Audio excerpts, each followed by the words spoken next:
Cue and Review, celebrating 40 years of audio production, welcomes you to this week's edition of the Glasgow Times Sports Podcast, recorded from our studio in the Bishopbriggs Media Centre and by our volunteers working from home.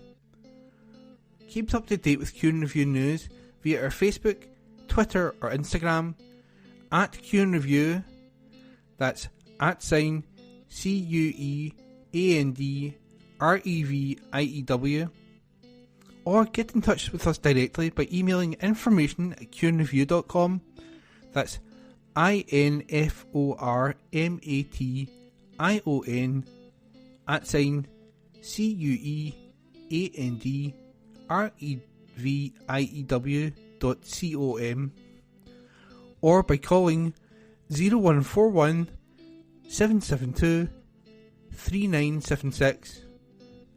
Please like and share our podcast and give us constructive feedback.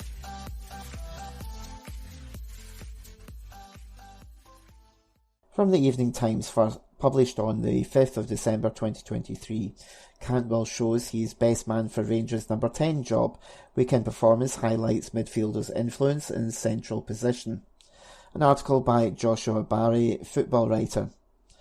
Todd Cantwell had no interest in celebrating with his teammates during the immediate aftermath of the Abdallah Simas opener against St Mirren yesterday, even if it was a moment he had created. Rangers number 13 instead let out a roar in front of the Broomloan, venting a blend of relief and frustration.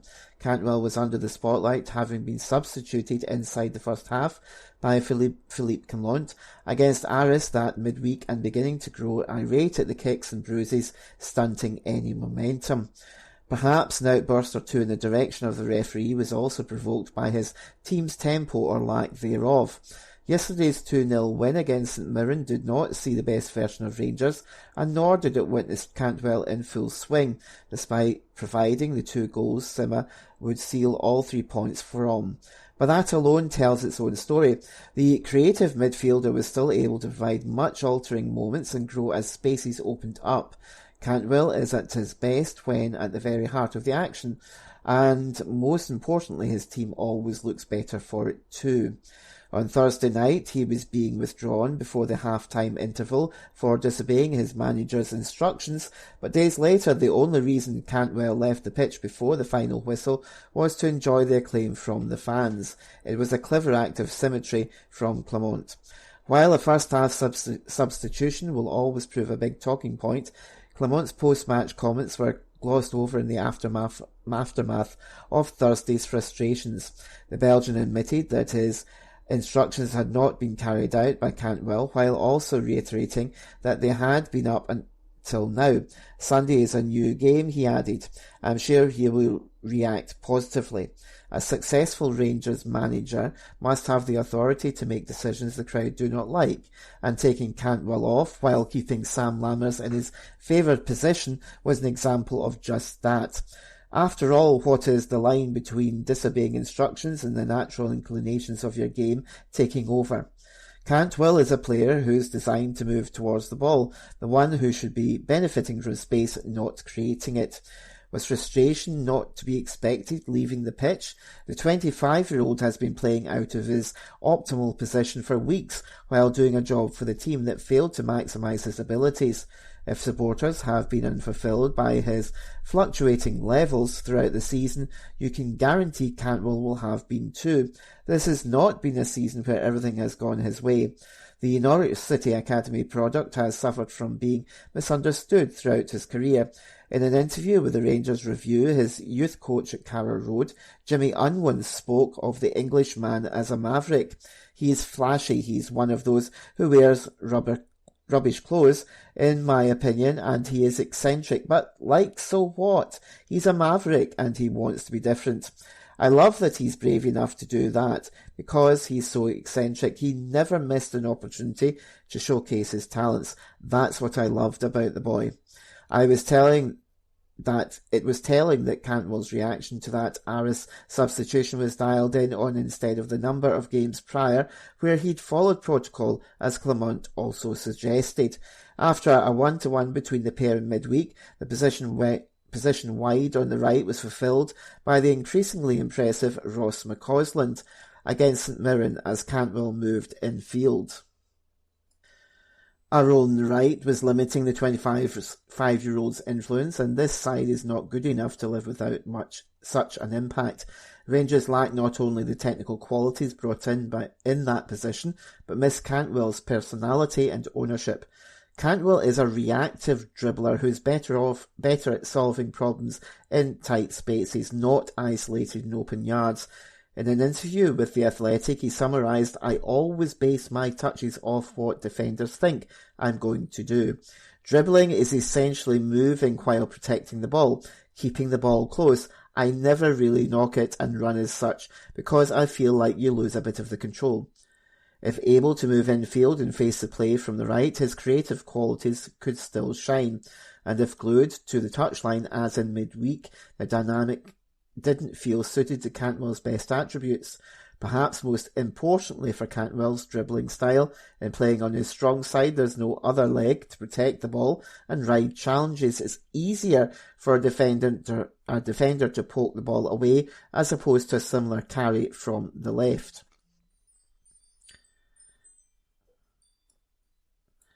Cantwell can lose control in these situations when forced to take a touch away from the defender, and can often then be playing catch-up before losing it.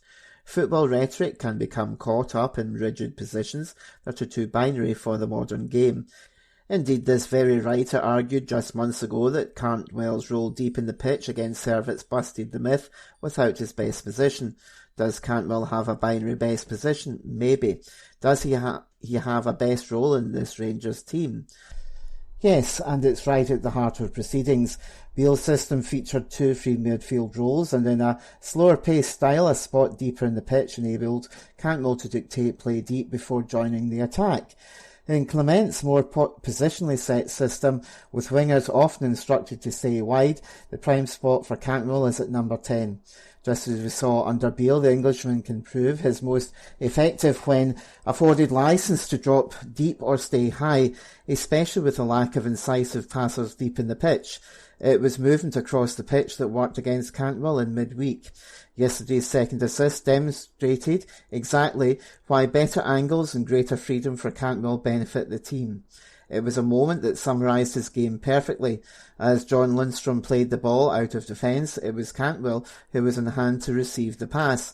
Cantwell is so much more comfortable taking the ball on his left and pushing into his right as opposed to the alternative, basing his touch off the defender instead of dribbling proactively with the ability to ride challenges and move onto his right, playing with his heads up. Having broken the first line of pressure, he could then pick out the angled run of Sima from deep to seal the 3 points.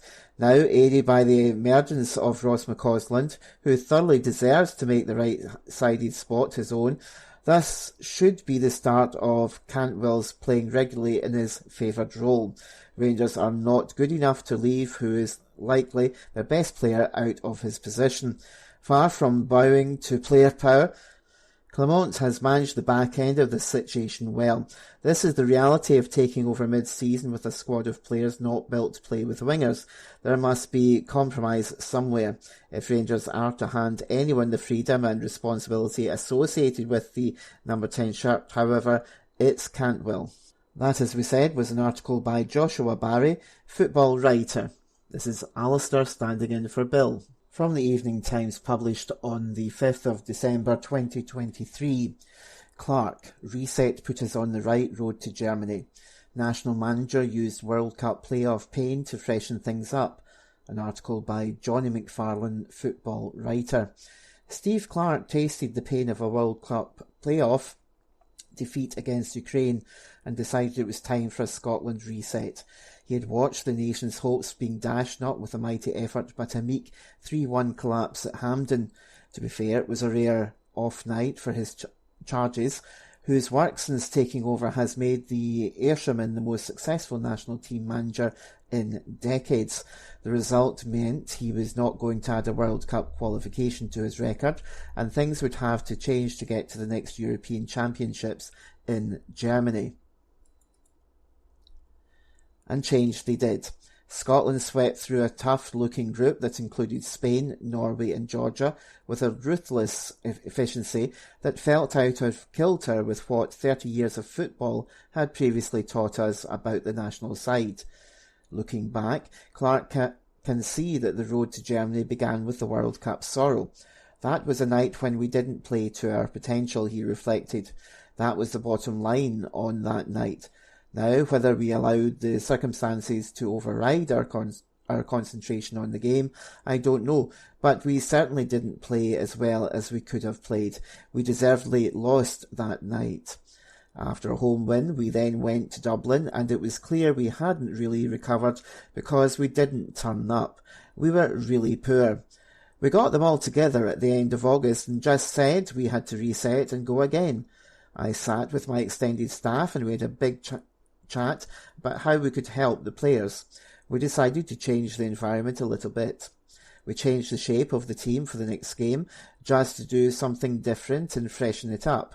And obviously it worked quite well for us. And it wasn't just the tactics and shape that changed, with Scotland moving training camp, departing from the Oriam National Performance Centre in Edinburgh and moving to the newly refurbished Lesser Hampden. It was another step in the process of resetting and saying we will do something different, admits Clark. It is important because you have to understand that we are working on a really broad spectrum, and I will use Motherwell as an example. So, from Motherwell to Liverpool. Fair play to the boys that are playing in the English Premier League because they don't crack the whip and say we get this at Liverpool, we get this at Man United, we get this at Aston Villa. They understand that you are trying to push as much as you can within the means that the Scottish FA have got, but what they shouldn't be doing is coming into camp and thinking, oh, this is a bit of a letdown. They should be coming into camp knowing the Scottish FA have done as much as possible to make them feel as comfortable as possible. And for people like Liam Kelly at Motherwell and the Hearts boys, they should be coming in and saying, this is brilliant, I love this. Oriam was the venue that I was asked to use. It was fine, basically. Initially, it was perfect, it served its purpose. We had some really good camps at the Oriam, some great results, some great moments. We made the best of those facilities and we made them work. But after some time you think, okay, this is a little bit tired. We are a bit tired of this place and we need to change. To be fair to the board, as soon as I began to ask for change, they were on it. They understood what I was trying to say to them. Just to freshen up, to try to improve the facilities a little bit, and move closer to the top level of facility. Scotland having a bespoke training centre is ultimately where the SFA want to get to, but it's clear that such a development would have to come on the back of more sustained success. While Scotland have now qualified for 2 of the last 3 big international tournaments, more will have to come to see that dream come to fruition. Clark said, unfortunately, we don't have our own base in Scotland, so I have to find something, and at the moment the Blythwood in Lesser Hampden is a fantastic option. But I won't stop looking and I won't stop pushing for something else because I want to keep moving and moving. I say it to the board all of the time, never stop trying to improve and never stop trying to look for something that eventually, hopefully, can become a Scottish FA facility. That would be nice, but being realistic, 2 tournament qualifications in 25 years is not going to help us. But you would need to look at another 2 or 3, or 3 out of the next 4, or 3 out of the next 5, a constant extra revenue coming into the association, and maybe then they can think about it. While Oriam now looks certain to be part of the nation's team's past, Clark isn't one to suggest the taxpayer-funded complex didn't serve a purpose. He said, when I came up, I looked at the facilities and I knew that senior players had looked at them and decided that the Wi-Fi was good, the beds were nice and they could get a bath after training, so they were reasonably happy. Listen, there were some really good bits at the Oriam, the after training bits where you come off the pitch and you go into the dressing room area. There was a swimming pool and a spa facility, so there were good bits that the players enjoyed. At the time we moved there, it was probably a step forward. In my eyes, maybe it was a small step, but it was a step forward. And that's what we've done again. is take a bigger step forward, this time because the facilities we use at Lesser Hampden are working really well for us. So we have moved forward, and that's the process, to try and move forward again eventually. The article was by Johnny McFarlane, as we said, who's a football writer. This is Alistair standing in for Bill. From the Evening Times, published on the 5th of the 12th, 2023. Group A1, Scotland versus England. Corsie, it's insulting to suggest Scots won't go all out for the win. An article by Alison McConnell. Pedro Martinez Losa and Rachel Corsie, the Scotland manager and captain respectively, were both indignant ahead of this evening's inconclusive Nations League game against England at Hampden, that their minds are focused on anything other than securing a positive result, regardless of how immaterial the outcome is for them. The 1-1 draw with Belgium on Friday evening was confirmed Scotland's status as relegation fodder in Group A1 as they prepare to slide into Group B. That has led to suggestions that Martinez-Losa's side are compromised tonight given the complexities around England, who are currently charged with securing Team GB's position at this summer's Paris Olympics. Both England and the Netherlands are tied on 9 points and have identical head-to-head records. If the Dutch, who host Belgium, and England both win, then it will come down to goal difference, with the Dutch currently enjoying a 3-goal advantage. Even if Belgium beat the Dutch, England would still need to beat Scotland to ensure qualification. Scotland players are eligible for Team GB selection, although there is a question mark over whether any would be picked, as only 2, Kim Little and Caroline Weir, made it to the last Olympics. In all honesty, truthfully, I think it is so disrespectful, said Corsa, of the theories that have circulated this weekend. To have played for my country for as many years that I have, to know the girls who sit in there, to know the ones who want to be here and the ones who are injured and can't be here, it is outrageous to question anyone's integrity. It is a huge insult to us. It is a huge insult to us. It is a game that we absolutely look forward to. Martinez Losa was equally vocal about his thoughts on the matter. I don't feel happy about the questioning of the integrity of the Scottish players, he said. Scotland is a wonderful country with wonderful people. They are very passionate about everything, and nobody for 1 second should question the integrity of the players and how much they want to represent their nation. Our motivation is our fans to play good football, to beat England and to improve the aspects we have to improve as a team. This is something we couldn't affect in this part of the competition. We've been trying to stay away from that. There is no conversation to have. My opinion of the question of the integrity is very negative, and everyone who knows me, the players, the team, knows how strong the feeling is for players to come and represent their country. Martinez Losa's side have taken just 2 points from the group, but the belief among the squad is that the exposure to elite teams should serve them well when they kick off their European Championships campaign next year. Our position within the group is difficult because it is not where we want to be, but at the same time we have the opportunity to finish the year against a team who is one of the best, said Corsie. There is a huge rivalry, and to get the chance to play them here at Hampden Park is one that everyone is relishing. Apart from the Netherlands away, I think there have been positives in every game. It has been a tough group, but we knew that. The girls are frustrated because we felt we deserved more from Friday night, but the margins are tight. But this game takes care of itself. It would be brilliant to get a positive result. It would help the group as we have more younger players coming through, and they stand to gain the most from that little bit of confidence it would give us.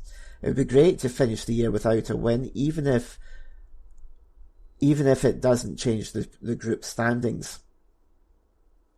A positive result would be a good way for us to go into next year. There will be a lot of tough games, games of this calibre. The article, as we said, was by Alison McConnell. Wiegman insists there is no way hosts will give game away. England head coach Sarina Wiegman has stressed there is no way Scotland are going to give away the game when the sides meet at Hampden Park on Tuesday in their final Nations League group fixture. The second place Lionesses may need a high-scoring win against the already relegated Scots to claim top spot in the group. The finish required to keep Wiegman's team in contention to secure Paris 2024 Olympic qualification for Great Britain. With England's success on that front, the only way Scottish players will be able to play at the Games, Andries Jonker, head coach of group leaders the Netherlands, described the situation as strange after England's 3-2 win over the Dutch on Friday. Wiegman said, "I understand the conversations about it, but if you have seen our group, seen Scotland and know the history of Scotland and England, then there's no way that they are going to give away this game. They really want to beat England. We want to beat them, of course. I don't have the solution. This is the first time we've played the Nations League, and how are you going to solve this situation? Maybe you don't want them in the same group, but then if Scotland topped another group, we topped one and we went into the finals, you'd have the same situation. It's just about fair play, about football, and in football everyone wants to win. And we know the rivalry. We have professional players here who really want to show up, England players and Scottish players. I think it's going to be a good game." England midfielder Kira Walsh said nobody is questioning the professionalism of this game. They've got some top players, so do we, and we both want to win. I don't think it's a case of they'll be thinking about anything else. I think we both want to play a good game and hopefully win. While England and the Netherlands, each on 9 points from 5 games, are locked on head-to-head record, the latter have a goal difference that is superior by 3. The Dutch host a Belgium outfit who lie a point behind in third. Wiegman said of our players, "You don't want to be erratic. We want to be controlled. We really want to play our best game and create chances. Get a lot of players up front, but do the right things, make the right choices, stay calm at all moments and score as a team. And again, then don't concede any." England battled back to triumph on Friday after being 2-0 down at half-time, with the second Dutch goal coming when Mary Earps got a glove to Lineth Beerenstein's shot but could not stop it crossing the line. Earps afterwards said she had let the team down. But Wiegman then said was not the case. Walsh added, "Mary has saved us in so many situations. For me, she's always been there in the big moments for us, so she really doesn't need to take that on herself. Mary's delivered below, so I'm pretty sure she will win again." The article was by Alison McConnell. This is Alistair sitting in for Bill. This is from the Glasgow Times on Wednesday, the 6th of December 2023. From the sports section. From Shettleston to becoming one of the world's top pool players. Article by Susan Egglestaff, sports writer. It's a long way from Shettleston to Connecticut. Over 3,000 miles to be exact. The journey from Glasgow's East End to the east coast of the United States has been far from smooth for Jason Shaw. But it's one that has seen him go from a kid who, by his own admission, was more than a little off the rails, to one of the world's best pool players with hundreds of thousands of followers on social media, earning hundreds of thousands of dollars, as well as being lauded by the world's biggest podcaster, Joe Rogan. It's quite a transformation for the 35-year-old Scot. Shaw was, from his very earliest days, destined to be a pool player. His father was a professional in the game and bought him a toy pool table at the age of only 4. And with a snooker table also in their house in Shettleston, Shaw had a cue in his hand almost as soon as he could walk. However, at the age of 9, Shaw's elder brother died in a tragic accident, and from there, he recalls, he began to go right off the rails. After a decline in his academic performance at school, he returned home one day to find the snooker table gone from his home, leaving him somewhat perplexed, until he looked out into the back garden, that is. "My dad had thrown the snooker table onto the bonfire, and so there it was, burning away," Shaw recalls. "I was quite off the rails at that point. It was obviously tough when my brother died, and at only 10 years old, I was drinking and skipping school. I wasn't in a good place, so my dad said that when I started doing better at school, we could get a new snooker table. There was, ultimately, one thing that got him back on the straight and narrow: pool. By his early teens, he'd thrown himself into the sport and was already one of the most promising young players in Britain. And there was one event in particular, Shaw recalls, that was his breakthrough moment. My first pro event was in Jersey, and I played my dad in the second round. I'd played him in tournaments before, but because he'd always had a good shot at winning them, I'd let him go through, he says. But this time, he said he thought we should play properly, and I ended up beating him. It was a really big breakthrough for me, because I ended up winning that tournament. That was him passing the baton on to me, and it all took off from there. While still in his teens, Shaw was singled out by a number of benefactors and supporters who funded him to initially travel to London for tournaments, then to the USA, where he began to really take strides forward. It was in 2010, as a 21-year-old, when he became a World 8-Ball champion, however, that he began to really make his mark on the game. Regular trips from his home in Glasgow across the pond to the US in the subsequent years following that world title ultimately saw him relocate permanently to America, where he's now married with 2 kids, and he admits his current life in Connecticut feels like a different world from his humble beginnings. When I think back to growing up, my life is so different now. There's people I knew growing up who are now dead, or they're junkies, or they're in and out of jail, he says. When I was young, I'd get slagged off for going to play pool rather than going to the pub, but I really believe it's pool that saved me from a life like that. If I hadn't got into pool, I'd have been getting up to no good, I think. And it's a slippery slope, so you never know where you'll end up. Shaw has, over the past decade, established himself as one of the very best 9-ball players on the planet, and perhaps ever. A raft of tournament victories, including his most recent at the Hanoi Open in October, have been racked up, but perhaps his most notable achievement in recent times was last year's world high run record. After literally days of failed attempts, Shaw finally set a new world record of potting 714 balls. It was, he admits, a severe test of his ability, and is a record that, he believes, will remain in his possession for quite some time. Nobody else will beat that record. It took me 5 days, playing for 14 hours straight. I was only sleeping for about 4 hours, he says. When I'm ready, I'll go for it again. I believe I can get to 1,000, because when you're in that room doing it, it's only you and one other guy keeping count, so you can really get into the zone with no distractions. Shaw will, he says, attempt once again to extend his record further in due course, but his immediate focus now lies on the Mosconi Cup, which begins today in London. The tournament sees Europe take on the USA in a Ryder Cup style format, and it's an event Shaw has become something of a regular in, having already been part of Europe's winning team 5 times. And with the atmosphere more akin to a football match than anything else, it's an environment that Shaw is well suited to, as he attempts to add a 6th Mosconi Cup title to his record. It's so rowdy, it's nuts!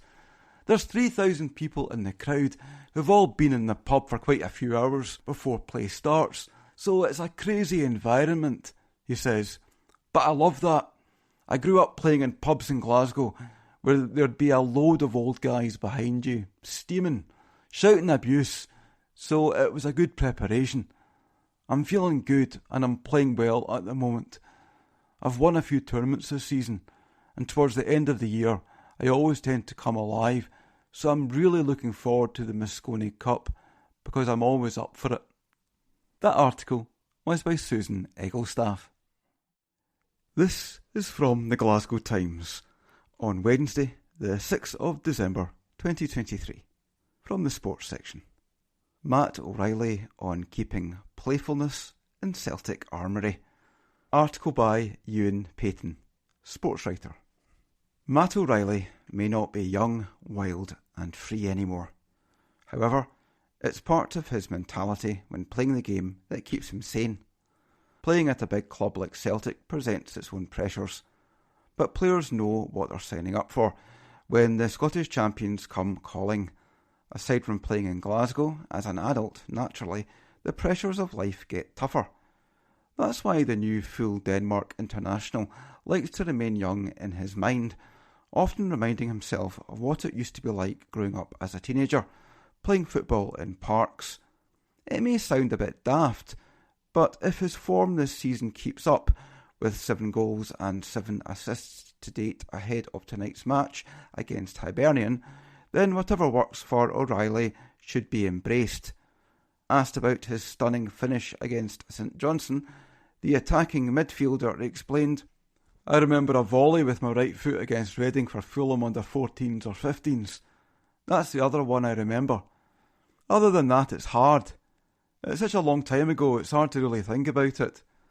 In terms of professional football, Sunday was the nicest with my right. Back then there were fewer fans. On Sunday there was slightly more pressure. People tend to put more pressure on you as you get older in life for some reason. That's just how it goes. I think when you're a kid of 14 or 15, you play very freely. That's how I'm trying to play at the moment, to bring that side of young, childish playfulness into my game. Maybe last season I wouldn't have even thought to swing my right foot at that. Now it's just a case of being more free on the pitch, which is nice. It's nice that the manager trusts me. I think that's quite important. I'm obviously playing a lot of football at the moment, which is really nice. My body is in a good place as a result of the momentum of the amount of games I'm playing. I think naturally, when I'm on the pitch, because of the consistency of games, I'm also able to maybe risk even more at the moment, which is what I'm trying to do. I think there's a lot of deep work, to be honest, that goes on with myself mainly off the pitch. Speaking through things, just sitting by myself and processing everything.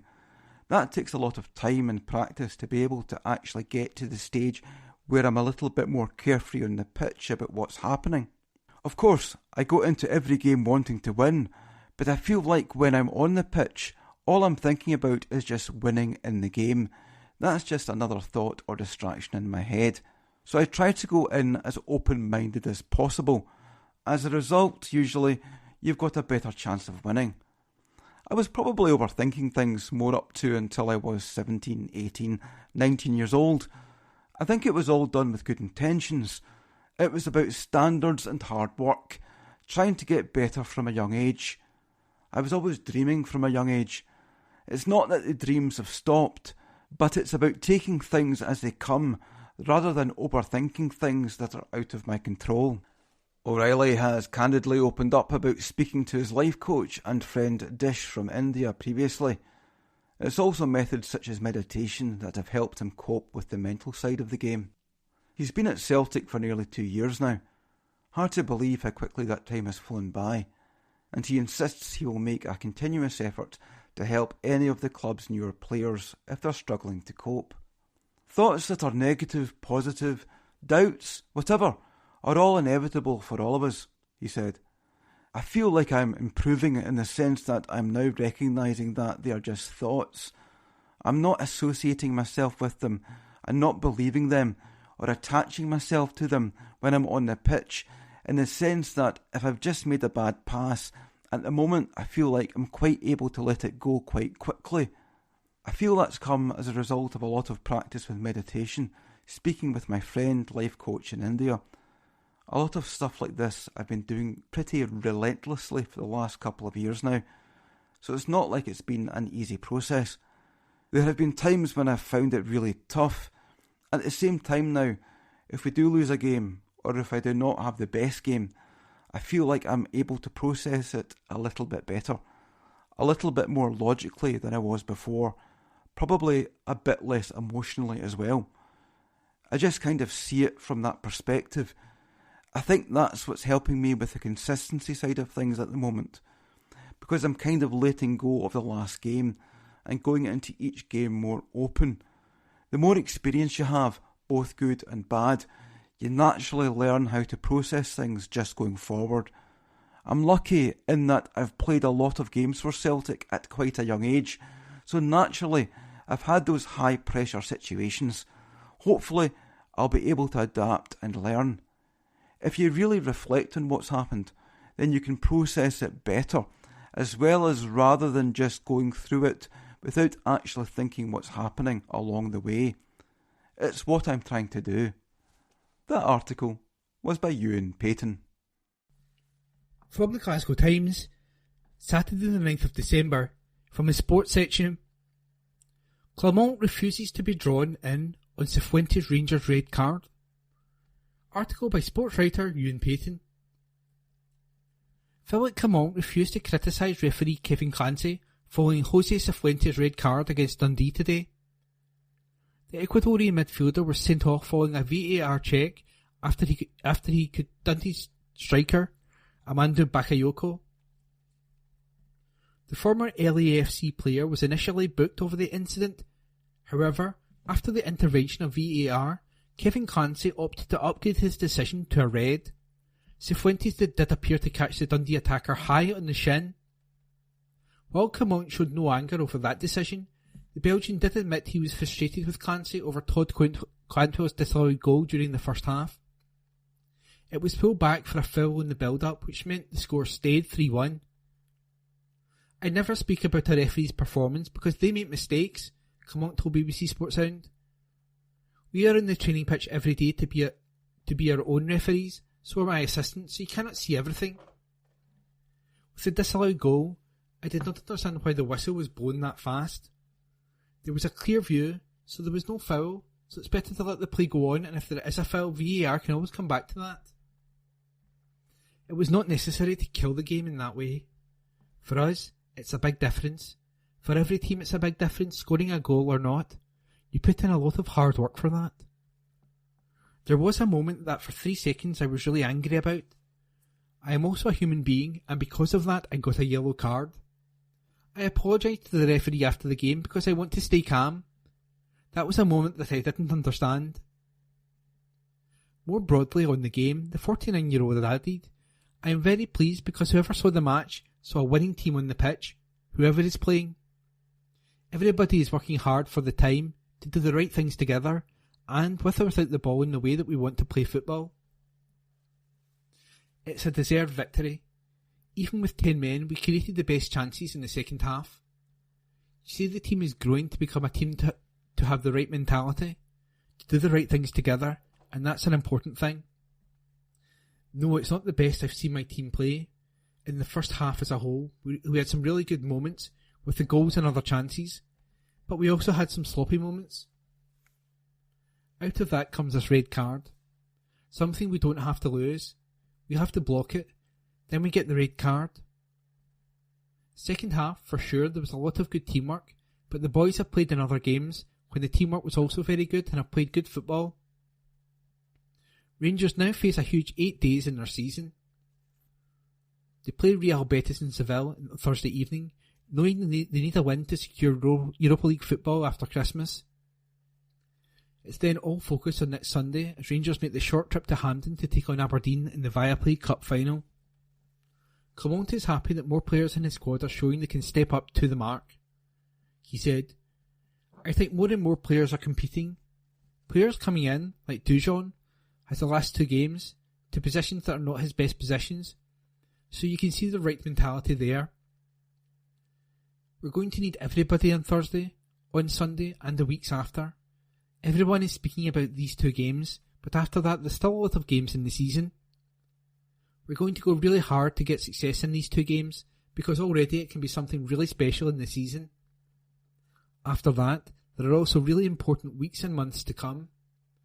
We have to get the team ready, so they're in the position where they understand what they have to do. In that way, it's getting better and better. I was really pleased with our discipline and the way that we attacked. And that article was written by Ewan Payton and read to you today by me, Ian. From the Glasgow Times, Saturday the 9th of December, from the sports section.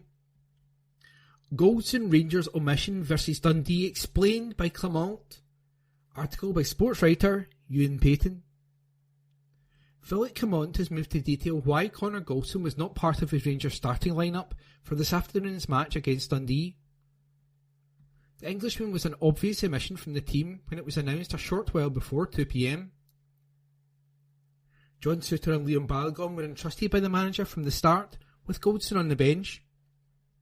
and Clermont has revealed there is no injury concern for Goldson. He has simply earned a rest.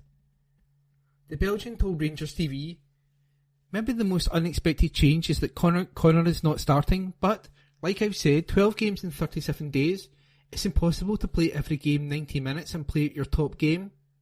So, you have to take that into account. Johnny Suter is also doing a good job in training games, so to give Connor a breather in between these important games. Borna Barisic is back after injury. He felt good, he showed quality in training, and that's why he's back. Rabbi Matondo needs game time, and Ross McCausland is playing a lot. I don't want to burn him. It's a crucial thing. He's doing a really good job, a lot of effort for the team. Danilo is out and Cyril Dessers is stepping in, as he's the one showing the most fittest form from the strikers. Meanwhile, Danilo was yesterday ruled out until after the new year after sustaining a knee injury against Hearts. Now, the Brazilian has taken to social media to break his silence on the latest setback.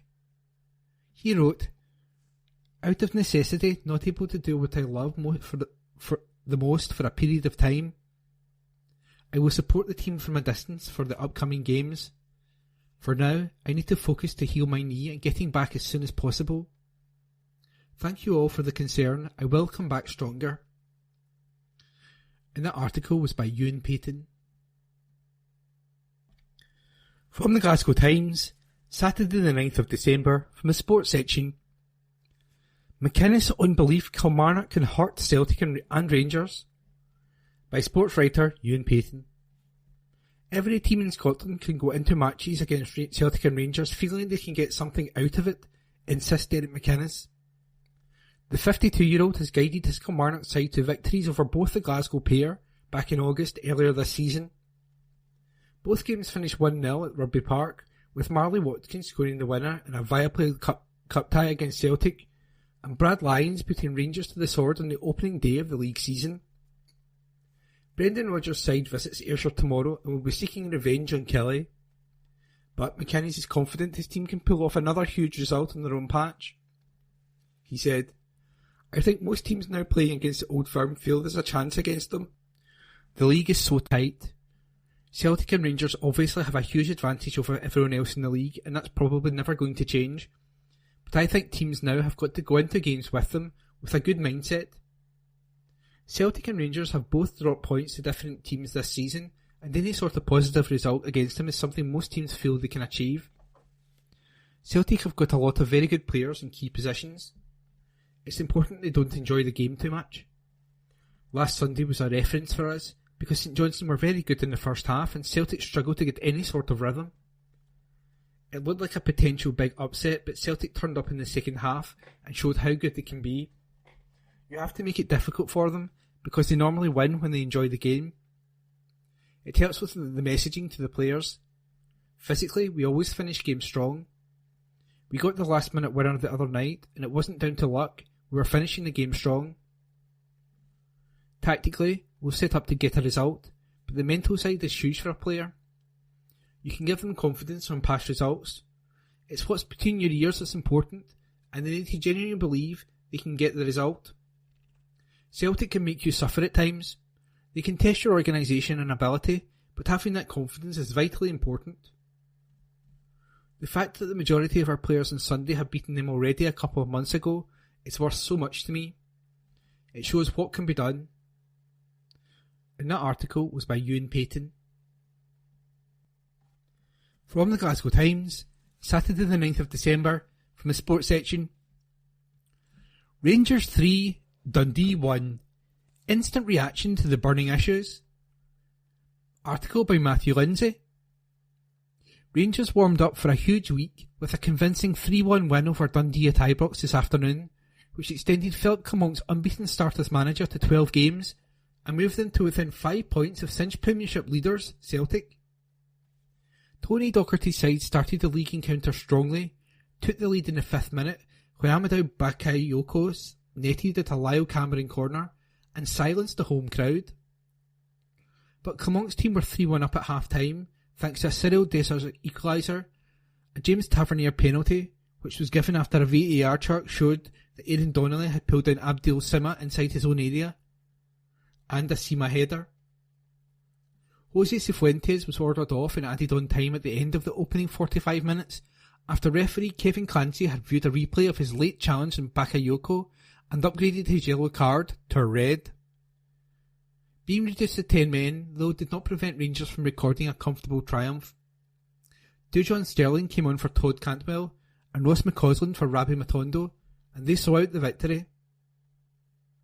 It will boost their confidence levels ahead of their Europa League meeting with Real Betis in Spain on Thursday and the Viaplay Cup final against Aberdeen at Hampden on Sunday. Defending Scottish champions Celtic can move 8 clear again if they overcome Kilmarnock at Rugby Park this afternoon, but their nearest challengers are keeping up the heat on them. Here are 5 talking points from the encounter. Plus ça change. The more things change, the more they stay the same. Clermont brought in no fewer than 5 new players for this outing. With games coming thick and fast during the festive period, and with an important European fixture and a cup final looming, it made perfect sense for him to freshen things up. The midweek win over Hearts at Tynecastle, too, had been mentally and physically draining for those involved. John Suter came in for Connor Gordon at centre half. Borna Barisic took over from Ridvan Yilmaz, and Cifuentes was given the nod in midfield in the absence of Tom Lawrence. Elsewhere, Matondo and Dessers got their chance as Danilo and McCausland dropped out. Would, though, performing such extensive surgery in his starting lineup have a detrimental impact on performance levels and result in a precious points being shipped? The Rangers manager must have been cursing himself for making so many alterations as his team fell behind. Jack Butland kept the hosts in front after Cameron had burst through to the heart of his rearguard. The former England goalkeeper produced an instinctive one-handed save and pushed the attacking midfielder's attempt past his left post, but the visitors edged ahead from the resultant corner. Cameron floated the ball into the edge of the 6-yard box. His teammate Donnelly nodded the delivery back to Bakayoko, and the forward kept his cool and volleyed beyond Butland. The tiny pocket of travelling supporters who were shoehorned into the corner in between the Broomlawn Road stand and the Sandy Jardine stand went mental, as did Clermont in his technical area. Ultimately, though, his faith in his squad was more than justified. He clearly has the strength and depth he requires to enjoy a successful campaign at home and abroad. If he brings in a couple of quality additions in January, it could make the title race very interesting indeed. Dessers' delight. The Nigerian striker has not, it is fair to say, always impressed onlookers since completing his £4.5 million transfer from Italian outfit Cremonese during the summer. But the 29-year-old, who did not get on the pitch in Gorgie on Wednesday night, proved his worth this afternoon. He showed great tenacity to pull Rangers level. He followed up an effort which was blocked and rifled with the help of a slight deflection into the top right-hand corner. He worked hard thereafter. Dessers showed no little skill too. His back heel to Todd Cantwell on the halfway line drew gasps of admiration from the stands and sent the playmaker racing forward. The instigator of the attack heard upfield and tested Trevor Carson from distance. With Danilo looking set to be sidelined for some time with a knee injury which may require surgery, Clermont will have been encouraged by the player's contribution to an important result. Sema strike rate. The Brighton loanee leapfrogged Matt O'Reilly of Celtic and went to the top of the Premiership scoring charts when he rose above his marker Donnelly at a Tavernier corner and nodded into the Dundee net. It was the 9th time the 23-year-old had been on target for the league this season, and the 13th occasion in total. Calls from supporters for Rangers to make the former Slavia Prague, Stoke and Angersman stay in Scotland permanently are sure to grow deafening in the coming weeks and months if he maintains his current strike rate. Stupid Cifuentes. This game provided the Ecuadorian internationalist, another who has some work to do to win around Rangers fans, with the ideal opportunity to show why former Ibrox manager Michael Beale had been eager to secure his services.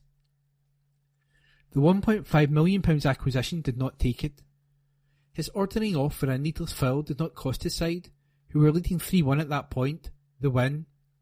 But it could easily have been damaging. He has to be far smarter. He will now be banned for the Viaplay Cup final. His manager showed that he too can be a bit of a hothead. Clermont picked up a yellow card from Clancy in the second half for mouthing off at fourth official Alan Muir on the touchline, after Barisic had been booked. Dundee danger. Losing Owen Beck, the only Liverpool left-back who's probably been Dundee's standout performer this term, to a minor groin strain was a serious blow to Doherty. Beck may be his best going forward, and his chances to do so in Gotham would have been limited. Still, the Dens Park side were not quite the same without him. The Welsh defender would have provided them with an invaluable outball if he'd been fit, and could have eased the pressure on their backline with runs upfield. However, the Championship champions showed why they had made such an impact in the top flight since returning, at times, and caused their opponent's rearguard more than a few difficulties. Luke McCowan got a shot away.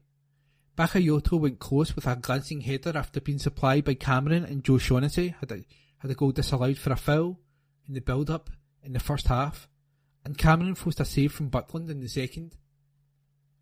Dundee will travel to Dingwall next Saturday to play Ross County, hopeful of getting back to winning ways despite this reverse. And that article was by Matthew Lindsay. From the Glasgow Times, Saturday the 9th of December, from the sports section. Robin Veldman leaves Queen's Park after Inverness defeat. Article by Martin McMillan. Robin Veldman has left Queen's Park just hours after the club's defeat to Inverness in the Scottish Championship. Spiders have not won a league match since August and currently sit 8th in the division. Veldman joins Queen's Park in June after Owen Coyle's departure, signing a 3-year deal. A club statement read, Queen's Park would advise that head coach Robin Veldman has left the club following this afternoon's match with Inverness Caledonian Thistle. Further information will be issued by the club in the coming days. It comes after Director of Football Martin Bowker also left, joining Ajax last month. He had originally signed a 10-year deal with Queen's Park. And that article was by Martin McMillan. From the Glasgow Times, Saturday the 9th of December, from the sports section. The Lawrence Shankland contract factor that gives Rangers advantage. Article by Stuart Wilson. Lee McCulloch insists Rangers should pay Hearts just £1 million for Lawrence Shankland services. The Light Blues have been linked with the Scotland international ahead of the January transfer window. Ibrox boss Philippe Clement recently shut down speculation about a potential move, and McCulloch, who coached Shankland during his time at the Jambos, feels he would be an ideal signing for Rangers, particularly given the striker's contract situation. Speaking to PLZ Soccer, he said, his contract is up at the end of next season, so he's got a year and a half left. I think Hearts will want £2 million for him. I think Rangers should pay just over £1 million for him. Real Betis are set to be without 6 players for their crunch Europa League showdown with Rangers this week after they were hit with an injury crisis. Rangers need to either win in Spain in the final game in the group or match Sparta Prague's result against Aris Limassol in the other match to go through. Real Betis were already reeling after 80-time capped Portuguese midfielder Carvalho was ruled out until Christmas after picking up a hamstring injury. Argentina's World Cup winner Guido Rodriguez is also out for the game through suspension. And manager Manuel Pellegrini has revealed they have been hit with 4 other injuries for the visit from Philippe Clement's side on Thursday. They are also set to be without French playmaker Nabil Fekir, Spanish defender Marc Bartra, Chilean keeper Claudio Bravo, and Senegalese right-back Youssouf Sabaly. Pellegrini said, "We have a lot of problems with players injured. The only positive we can take is that we did test in German Pizelka after he felt his hamstring, but he is good to play. But we are missing important players in a vital period of the season for us." And that report was by Stuart Wilson. From the Glasgow Times, Saturday the 9th of December, from the sports section. Tierney opens up on difficult injury as he details Euro's excitement. Article by Aidan MacDonald. Kieran Tierney has opened up on his difficult injury that has kept him out of action for 2 months. The Scotland international recently returned to action for Real Sociedad against Osasuna and is hoping to contribute for the rest of his loan spell. And he revealed the struggles after picking up the knock. Speaking to BBC Sport, he said, Injuries are never easy to accept, but when you've just joined a club, you're playing well, you're enjoying everything about it, you're happy, it's a little bit extra, more difficult to take. But once you do accept that, you get over it. Everyone at the club was brilliant with me to help me get over it, to help me stay positive, and the time flew by as well. Tierney also expressed his excitement at Scotland's Euro 2024 group. Steve Clarke's side have been drawn against Germany, Switzerland and Hungary. In the left-back field, the national team have learned their lessons from the previous tournament. We're hoping we can go there better equipped, he continued. I think the last Euros, first one in a while, really excited we got there, but there were times where we could have done better, been more composed, done different things, decision making. We've got great players and it'll be tough, but I think we need to believe we can go through. And that article was by Aidan MacDonald. From the Glasgow Times, Sunday the 10th of December, Sport. Football. Boyd and Sutton clash over Celtic blatant handball incident. By sports writer David Irvin. Chris Boyd has claimed Kilmarnock were denied a clear penalty against Celtic. The former Rangers and Kelly striker furiously claimed referee David Monroe should have pointed to the spot for a handball in the first half at Rugby Park. Celtic had taken the lead through Matt O'Reilly in the first half before the handball incident. Danny Armstrong fired a fierce effort across goal where Joe Hart pushed clear. However, it only fell into the path of Corey Nabada, who fired low only to be denied by Johnson. The Canadian defender scarpered across the line before rolling his back and blocking the ball on the goal line. There were claims for a penalty with questions over how Johnson had blocked the ball, but Monroe was unmoved with appeals waved away. An incensed Boyd at half-time ranted, "I can't for the life of me work out why this is not given as a penalty kick. He's blatantly handballed that on the line. I know what we will say about supporting arms. His left arm is on the deck and he's lucky because he falls across there and it just hits the back of his arm. That is a penalty kick. VAR hasn't done its job because it's not even looked at it. He should maybe ask Joe Hart for his gloves for the second half." Scott Brown, also in punditry duty, suggested the VAR team had done their job before Sutton shut down Boyd's claims. The ex-Celtic striker stated, "If you want a balanced opinion, which you clearly haven't had at one time from one particular person, the ball which touches the upper portion of the player's arm will not be considered a handball." There we are, glad we put that one to bed. And that report is by David Irvin. From the Glasgow Times, Sunday the 10th of December, from the sports section. Brendan Rodgers names Celtic side to face Kilmarnock. By David Irvin. Brendan Rodgers has named his Celtic side to take on Kilmarnock. The Parkhead manager has made one change to his side from the 4-1 win over Hibs, with Nat Phillips coming in for Cameron Carter-Vickers. The US international is not included in the matchday squad after an injury setback in the match in midweek.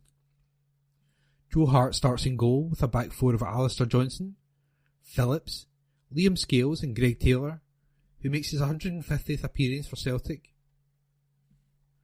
Tomoki Iwata plays in midfield alongside Callum McGregor and Matt O'Reilly, and it's a front three of O, Mikey Johnson and Lewis Palmer.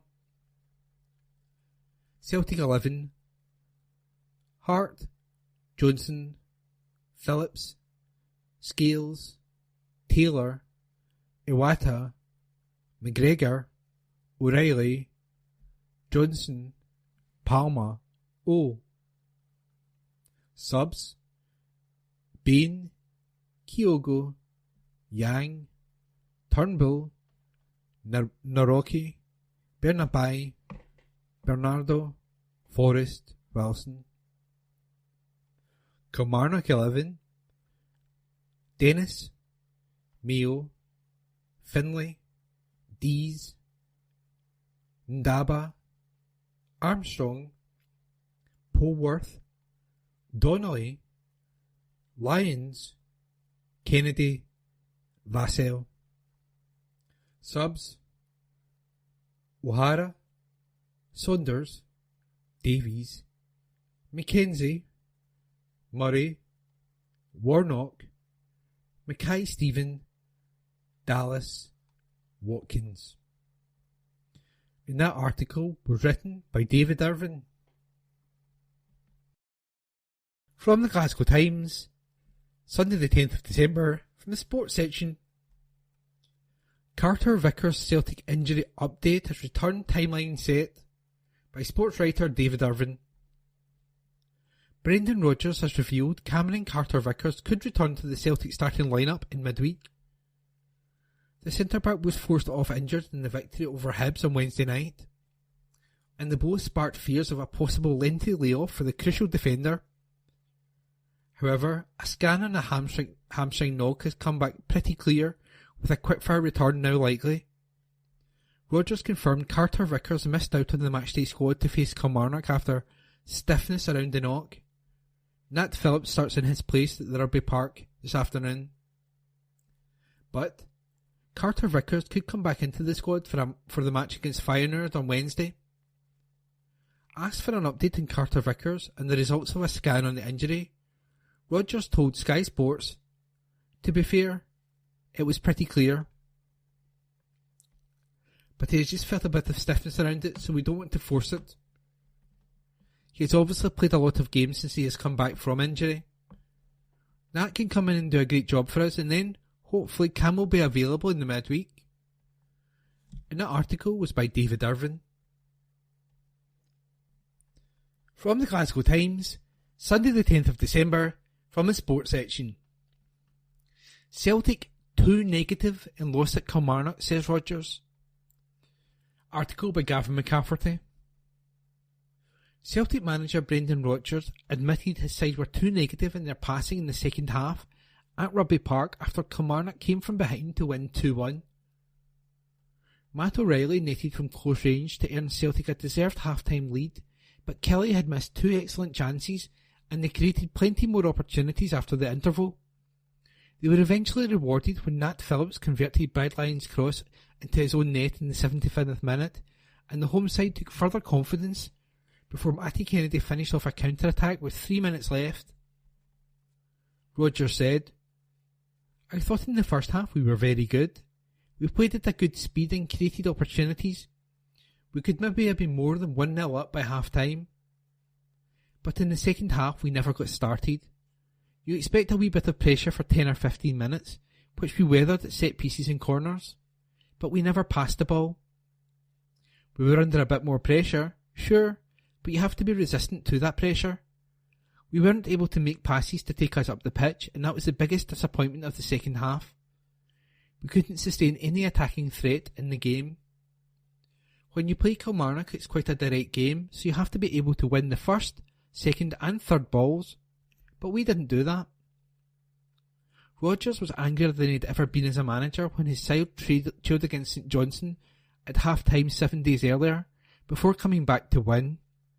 But he was more measured in his response after a first cinch Premiership defeat of the season. "The players know themselves," Rodgers said.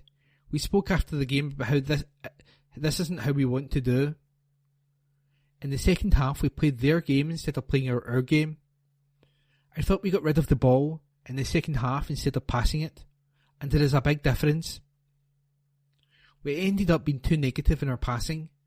If you play a team that's pressing right up against you there, you've got to pass that ball forward, because that forward pass eliminates pressure, and we weren't able, for some reason, to do that." Rodgers has now lost 10 domestic games over 2 spells as Celtic manager, and 4 of them have been at Rugby Park. "I thought the pitch was alright for an AstroTurf surface," he said. "When you get rain it makes it slick, and it was actually good, but in the British game you have to have that adaptability." Kelly manager Derek McInnes had harsh words for his players at half-time in a bid to get them to the levels they showed when beating Celtic in the Viaplay Cup in August. "I had to give the players a wee reminder of the team we need to be, particularly at Rugby Park, the team we needed to be against Celtic," he said. "Celtic came and dominated the ball and dictated the play. They were almost playing with us really. with the ball. They were just kind of coaxing us into mistakes. Even when we got the ball, we looked unsure of ourselves. We had to be braver. We had to take a step forward, and I thought Stuart Finlay was immense at the back. We had to defend a lot of space behind us, and with that comes the element of risk. We had big performances second half when it was the total reverse of the first. It was everything I wanted from my team. I thought we passed up too many opportunities before we did score, and, thankfully, when we did get the goal, you could just sniff the victory. You could feel it. More importantly, my players felt it, and thankfully we got the second goal that I felt we deserved. I'm delighted we managed to turn it round because coming from behind is always difficult when you play against a team like Celtic. And that article was by Gavin McCafferty. From the Glasgow Times, Sunday the 10th of December, from the sports section. Celtic winger Mikey Johnson responds to Brendan Rodgers' blunt barb, by chief football writer Matthew Lindsay. Mikey Johnson has pledged to rise to the challenge laid down by his manager Brendan Rodgers and prove he deserves to be a first-team regular with Celtic in the coming weeks.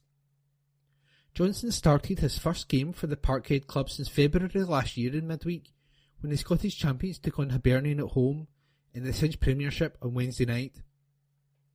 However, Rodgers admitted after the 4-1 triumph that the winger, who had performed brightly after coming on in their win over St Johnstone in Perth 3 days earlier, needs to do more to establish himself. The Republic of Ireland internationalist, who spent last season on loan at Vitória Guimarães in Portugal, insisted he had put his back injury behind him and can do so ahead of the league game against Kilmarnock at Rugby Park this afternoon. People act as though I haven't actually played games for Celtic, he said, but I have played nearly 100 games and I have played in 6 cup finals. I obviously need to be playing every single week, and that's what I want to do. The manager is telling me to take the bull by the horns, and hopefully I can do that. Johnson added, people do like something that is new, such as new signings, but I am still just trying to prove to people that I can play here. I have been here for a while, and people are probably saying that I've been here for this long, and maybe I've not proven that, but I think I have in spells. It's very hard to win people over. The pressure is on me, and I'm trying to unlock my potential the best I can. I went out on loan to a league in Portugal when I wanted to be here. I'm trying to take every step I can to fulfill my potential. It's not as though I'm not trying. Johnson won his first international cap for his adopted homeland on the back of his performances for Vitória last term, and is confident his experiences in Portugal will help him at Celtic. I don't think there is ever a comfort blanket at a club like Celtic, he said. There is pressure here every single minute. When I went away on loan there was less pressure, but I learned a lot during that year. I did play in a team that did have a lot of pressure and put expectations on me. You grow up quickly when you go to a new country on your own. Living away from home when it's a different language is tough. But it was always in the back of my head that I did want to come back here. And that report was by Matthew Lindsay. From the Glasgow Times, Sunday the 10th of December, from the sports section. Isco sends Rangers Europa League warning ahead of showdown. Article by Mark Walker. Real Betis star Isco has warned Rangers they will be blown away at their fortress ground in the final Europa League game this week. Philip Clermont's side need to win in Spain on Thursday to be certain of qualification, although a draw would be enough if Rangers match Sparta Prague's score against Aris Limassol in the other game in the section. Betis will be missing 6 players against Rangers. Portuguese midfielder Carvalho is out due to the new year. And Argentina's World Cup winner Guido Rodriguez is also missing from the game through suspension. And they're also set to be without French playmaker Nabil Fekir, Spanish defender Marc Bartra, Chilean keeper Claudio Bravo, and Senegalese right-back Youssouf Sabaly. But they were unlucky to only draw 1-1 against Real Madrid at home at the weekend and are unbeaten in their Estadio Benito Villamarin all season, as well as in La Liga home and away since September. Since losing to Rangers at Ibrox in the opening game of the group, they have only lost once in their next 17 games, and that was in the Europa League at Sparta Prague. And former Real Madrid hero Isco, who won 5 Champions Leagues and 3 La Liga titles with his old club, reckons any side will find it extremely hard to beat them in Seville. He said, "At the Villamarín, the fans carry us in every single game we play. They have turned our ground into a fortress. When you have supporters like this, they drive us forward to play better, and they're a large part of why we have done so well here this season.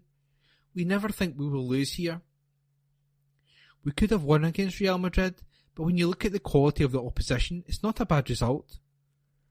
And we have to play like this in the Europa League too, and in every match if we want to achieve what we think we are capable of. I think it showed the calibre of this team, because we went a goal down to Real Madrid and took risks. We did that and got our reward. But that is what Manuel Pellegrini wants us to do.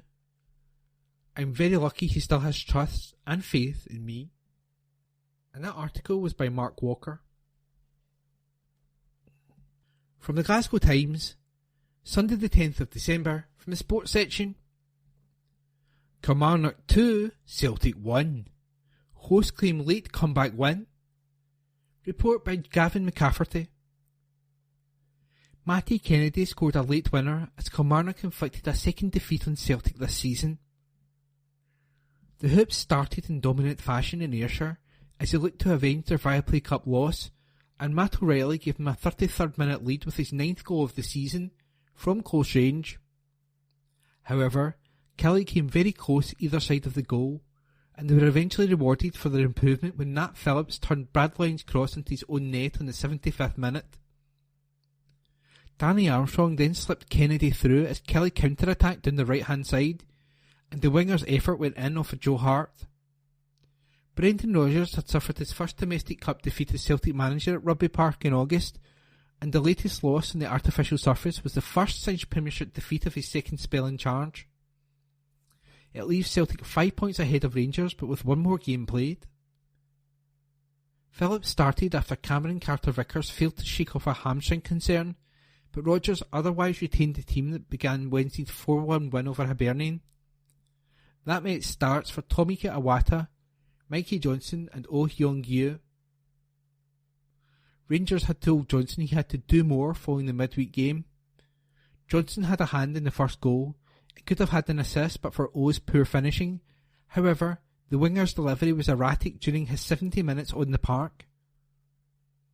Lyons and Liam Donnelly brushed off knocks to start for Kelly, who were pinned into their defensive third for the first 10 minutes. O'Reilly had 2 shots stopped.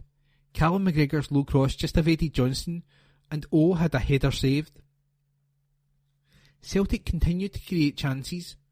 O volleyed over after Liam Scales' ball over the top, and the South Korean should have converted Johnson's low cross before Lewis Palma hit the post from a tight angle. Kelly should also have scored from their first chance. Lyons' cross found Armstrong at the back post, but the winger hit the junction of post and bar from 6 yards. Celtic were ahead within a minute. McGregor took 3 players out the game when he turned to his right foot 20 yards out and forced Will Dennis down to his left with a shot. The goalkeeper could only parry, and O'Reilly was on hand to convert the rebound. The action continued as Celtic survived a double chance moments later.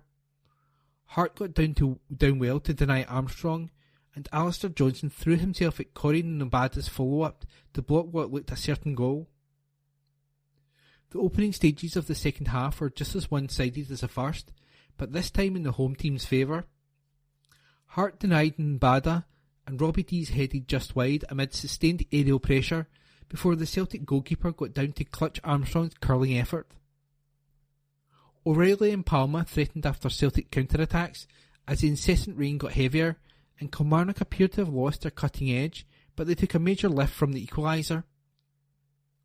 Stuart Finlay had an effort saved after another ball into the box, and substitute Marley Watkins scooped just over from a better chance, before Kennedy found the net in the 87th minute. Kennedy brought on Kyogo Furuhashi, and Dennis pulled off an excellent stop from the Japan striker 90 seconds after Kennedy's goal. The home fans howled with derision when the fourth official signalled there would be 8 minutes of stoppage time, but Kelly comfortably saw them out. And that match report was by Gavin McCafferty. From the Glasgow Times, Sunday the 10th of December, from the sports section. Women stick to knitting, maybe Barton should stick to assaulting folk. By sports writer Susan Egglestaff. Thank goodness we women have knitting. And netball. Maybe if we've got a bit of time left after that, we could do a bit of cooking and cleaning. Because God forbid any of us venture anywhere near football. Actually, it's not football in general that women should be staying away from, it's specifically men's football. Because we all know, in 2023, that it's the women should be doing the ironing while the men deal with the football. And never the twain shall meet. This is, at least, the view of the ever-intelligent Joey Barton. Earlier this week, Barton thought it was a good idea to share the dirge that flows through his brain with the world. Not many others ever think this is a good idea when it comes to Barton, but he did, and that's all that matters. The 41-year-old posted on X, "Any man who listens to women commentary or co-commentaries are head testing, hashtag stick to your own game," before following that up the next morning with another post stating, "Stand by everything I've said on women commentating and co-coms on the men's football. Like me talking about knitting or netball, way out of my comfort zone. Some of the men are bad enough. We have gone too far. You cannot watch a game now without hearing the nonsense. Any man who says otherwise is an absolute fart parcel." Barton was, in his day, a good footballer, but he was certainly never a great footballer. 5 years and 130 appearances for Manchester City was the highlight, with that spell followed by stints at Newcastle United, QPR, Marseille, Burnley and Rangers. It is, by any estimation, a decent footballing career, but it's nothing more than that. It's certainly not the kind of career that sets the heather on fire. Barton's managerial career has been even less impressive. 3 years at Fleetwood Town ended with the club in 10th place in League One. He was then, in February 2021, appointed manager of Bristol Rovers, with Barton and his side relegated to League Two just a few months later. His spell at Bristol Rovers ended in October with the team a less than impressive 16th in the league. It's maybe the extra time on his hands due to his unemployment that's afforded Barton headspace to formulate these dazzling views about women being entirely unqualified to talk about anything to do with men's football. By Barton's reckoning, only the most decorated, successful male footballer should ever grace our television screens. Make no mistake, there's something extremely enlightening about a Roy Keane or Gary Neville or a Jamie Carragher commenting on the current state of football. But it's such a strange take that only those who have played at the same level as that, on which they are commenting, should be permitted. Does that mean only Messi can comment on Ronaldo, and vice versa? Or only those who have won the Champions League should dare to pass an opinion on the Champions League final? Everyone, even those who have watched the bare minimum of football, know that having been a professional footballer, it's not enough to ensure you'll be a good, or even an okay, commentator or pundit. For every decent male ex-professional footballer who is commenting on a game, there's 5, 10, maybe even 20 who are not particularly good, or worse, are absolute dross. Yes, having played at the exact level in which you are commenting can potentially be an advantage, but only if you use that past experience in a productive way. Too often, male ex-players rely solely on having played football at a good level and forfeit any attempt to do research or preparation on the game on which they are covering. Indeed, the very same evening on which Barton sent his post out on social media, Liverpool manager Jurgen Klopp accused Amazon Prime presenter Marcus Buckland of being completely ignorant after Buckland made a jibe about the early kick-off times in the Premier League. It's just the most recent example in a long, long line of examples of male presenters being more than capable of being as dreadful as anyone else can be. People are more than entitled to dislike whichever commentator they choose. There is clearly no way that any commentator or pundit is going to suit everyone's taste. That's the nature of the beast and entirely legitimate. But to declare one should form an opinion purely based on the gender of the speaker rather than any of their analysis is astonishing. Don't try to tell me that a woman who's played football at the highest level can't learn the nuances of men's football in the same way that a man who's played football below the very highest level can learn those same nuances. By his own standards, Barton is entirely unqualified to comment on the upper echelons of football. Having never, as either a player or a manager, won a top-level trophy, how can anyone be expected to respect anything that comes out of his mouth when it comes to top-level football? Perhaps, instead, Barton is better qualified to talk about carrying out violent attacks, having twice been convicted of doing so. That the overwhelming response to Barton's comments was derision is encouraging. The most oft mentioned woman to dispute Barton's opinion was the former Lioness, Alex Scott, who, by many people's estimation, is a top-class presenter and pundit. She may be female, but she's played at the very highest level in the women's game for over a decade and, to boot, has a degree in professional sports writing and broadcasting. There is, in most quarters, a recognition that women can be just as valuable, interesting and insightful as football pundits or co-commentators as men.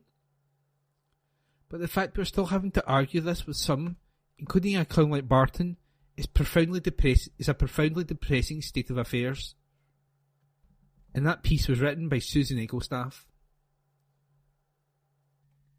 From the Glasgow Times, Monday the 11th of December, from the sports section. Celtic hero Neil Lennon's son makes professional debut at age 17. By Aidan MacDonald. Neil Lennon's son Gallagher made his professional debut at the weekend, turning out for a Lowland League side on Lithgow Rose against Gretna. The 17-year-old is on loan from St Mirren and came off the bench during the 5-0 victory. Speaking to the Scottish Sun, he said, "I thought from the first whistle we were outstanding. All the boys played with a very high intensity. The tempo was good, we passed the ball well, and it was good to score a load of goals and keep the clean sheet as well." He added, "I'm loving it, to be fair, it's a really good club. I love the stadium and the boys around it as well. Herdy and John, they've all been top with me, made me feel welcome. It's been brilliant, really good." Lennon was previously on the books of Partick Thistle and earned a deal with St Mirren last summer after a successful trial. He has also been capped by Northern Ireland at under 19 level. And that article was by Aidan MacDonald. From the Glasgow Times, Monday the 11th of December, from the sports section. Rangers vs Dundee VAR incidents analysed as former ref gives verdict. Article by Stuart Wilson. Former referee Des Roach has given his verdict on the VAR incidents during Rangers' victory over Dundee. The Light Blues ran out 3-1 winners against the Dens Park side, but the game once again involved a couple of controversial VAR decisions. Firstly, a penalty was awarded to the hosts after Aaron Donnelly was judged to have fouled Abdullah Sima in the box. Kevin Clancy let play go originally before being advised to take a second look. Then, before half-time, Jose Cifuentes was eventually red-carded for a late tackle on Bakayoko, which Clancy had initially issued a yellow card for. And Roche feels the still images used had both a positive and negative effect on the fixture. Speaking to Elissimo, he said, "I don't think Kevin missed it. Not one player was looking for a penalty. It was only when he saw a still image of the situation that he was forced into making the decision, which is what Tony Docherty said after the game. Tony said that Sima was pulling Aaron Donnelly's shirt too, but that doesn't seem to be in the pictures that Kevin Clancy saw.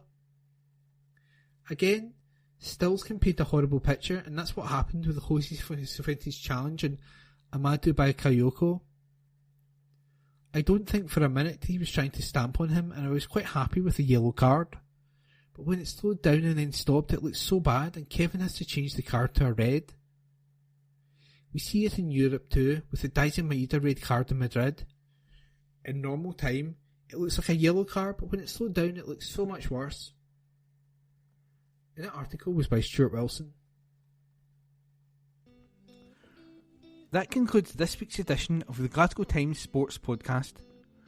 Please remember to subscribe to our channels at Kieran Review, and to tell your friends about our service.